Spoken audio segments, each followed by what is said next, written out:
Alright, good morning YouTube. What's going on today is I've got my Corvette C6. Just got done upgrading the brakes not too long ago on it. Got some upgraded to the Z51 brakes. Put some EBC pads on there. So we've got the larger rotors on it now and some cool looking rotors. A little bit of a brake upgrade. But when I was flushing out my fluid here, I noticed it was pretty dirty. And I flushed the fluid in this car before, so that was a little bit concerning to me. And given the fact this is a 2005, this car is almost 20 years old, it'll be 20 years old next year, I thought now might be a good time to go ahead and put some steel braided brake lines on it. So that's what we're gonna do today. We're gonna remove the rubber lines, add the steel braided lines. Let's get to it. So what I'm using for a kit is I got the StopTech Brake line kit. That's a 950-6203 for the front. This is for the rear. This is for the base model Corvette. It may be different for the Z06 or the Grand Sport. I'm not 100% sure on that. But these on summitracing.com were about $65 a piece, so we're looking at about $130 for the upgrade kit. It does come with banjo bolts, the new copper washers, everything you need to go ahead and make this upgrade. Okay, so what I've gone ahead and done is got the car up on a jack. You want to get on a jack stand as well, so you're not working, just relying on the jack. I've opened my kit and I've gone ahead and put crush washers on either side of my banjo bolt. It looks like they've given you a little stopper so that when you undo the connection here, the hard line of the car, you stuff that in it so it stops dripping. That's a nice little touch.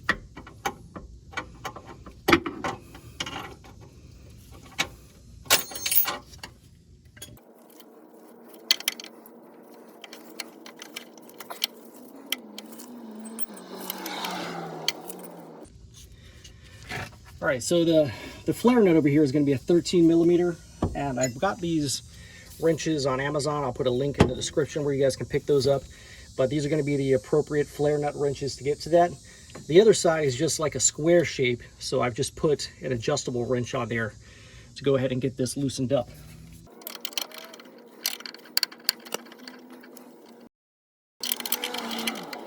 Now obviously the goal here is to get this loose and disconnected without mutilating your hard line there, but I do have it loose. Notice we're dripping a bit of brake fluid. You want to make sure you clean any of that up when you're done. You don't want brake fluid, especially on your composite spring here or any painted surfaces of your car. The stuff is corrosive. Oh, this is a 13 millimeter, by the way, I'm using.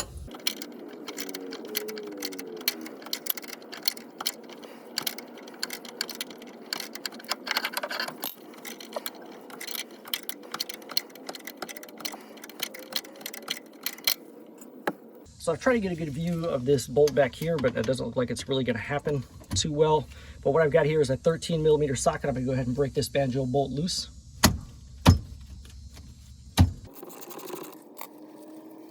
Then I'm going to have my other line ready here to go ahead and pop on there, because this caliper is going to start just spewing brake fluid everywhere as soon as this banjo bolt comes out.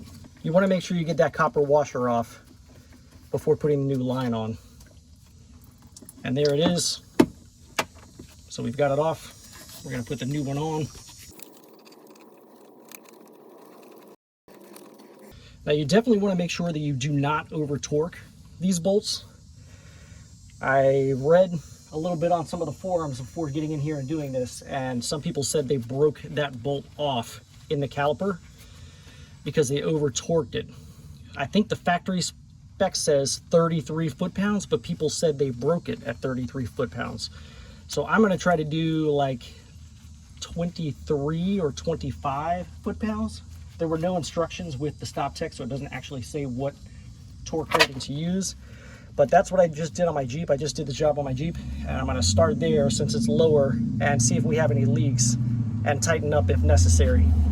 All right, everybody. So it's been about a month since the last time I tried to do this. I'm feeling kind of crappy for the last few weeks. Now finally getting around to trying to do this again. So I was not successful threading the new line into the old fitting. I tried to sand the threads. I tried to file the threads. I tried to file the end of it, kind of trying to taper it a little bit. Nothing I did worked. I could not get the new threads or the old threads to fit into the new fitting. So I've got a couple of plans here. The first thing I'm going to try to do is rethread that original fitting using an M10x1 Die. If that doesn't work, I'm gonna cut the end of the line off, cut the flare off of it.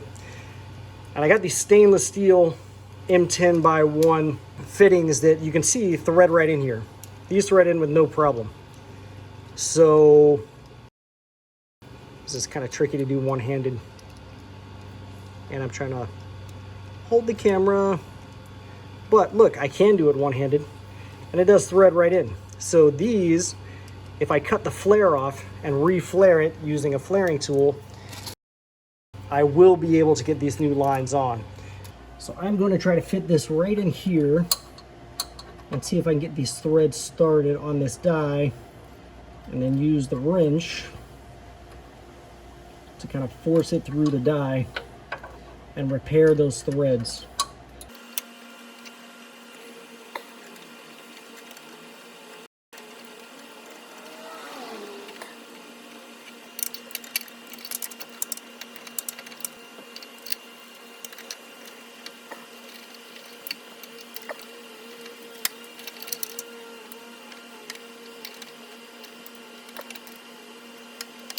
So what I'm attempting to do, and it looks like it's almost working, is use that bracket back there to my advantage.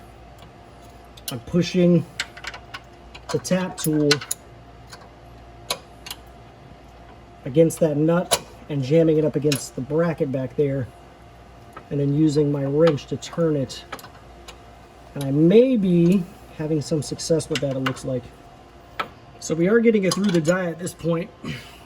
It's tedious and a pain in the ass, and I don't know if you can see what I'm doing or not, but it's kind of working.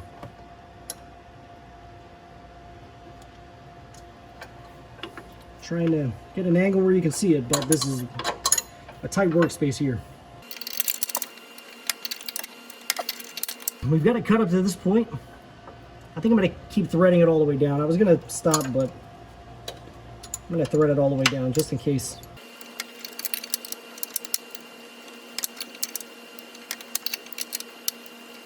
So we've got some good threads cut, obviously, because I can turn it by hand now. I don't know if you can see that. Oh no, you can't see shit. Anyways, I'm able to turn this by hand now, so we must have some good threads cut in. So I'm going to go ahead and remove this and see if we can get that new line on there. Sorry for the crappy camera angle, guys. This is a very tight space to work here.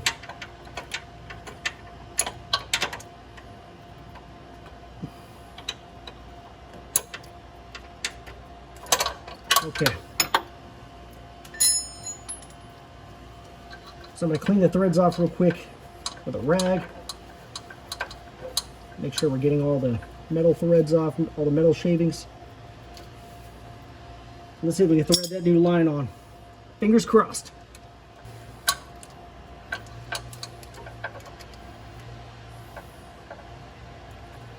Oh my God. Yes. Yes. We're on. Just gonna wipe up some of this brake fluid. You definitely want to wash all this area out after that. Maybe use some Simple Green or some other sort of cleaner. Spray it all up in this area. Get everything nice and clean and wiped out, and hose it down really well, because brake fluid is caustic and will eat away at the paint. Will probably damage this composite spring, so make sure you get all this crap out of here. The only other thing you want to make sure you're doing is clocking your brake line so that it's kind of going inward away from the wheel, and also that it's not rubbing on your shock or any other suspension components. But from here, all you have to do is torque everything up and bleed the brakes out. If you've made it this far, I think you can handle that. So here's what I've got.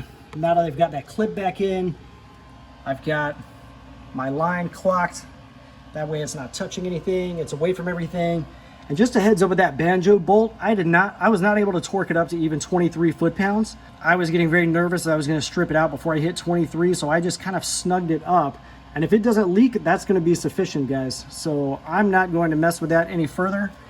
This I'm going to call done and move on to the other side. So moving on to the rear of the Corvette, I did have to move the brake duct that's back there out of the way. I was able to get the job done, but as you can see, you had to remove a few clips there and there.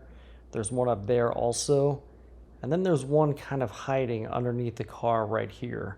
So remove those clips, and then you'll be able to maneuver out the brake duct. It's a little bit tricky, but definitely doable. I was able to do it.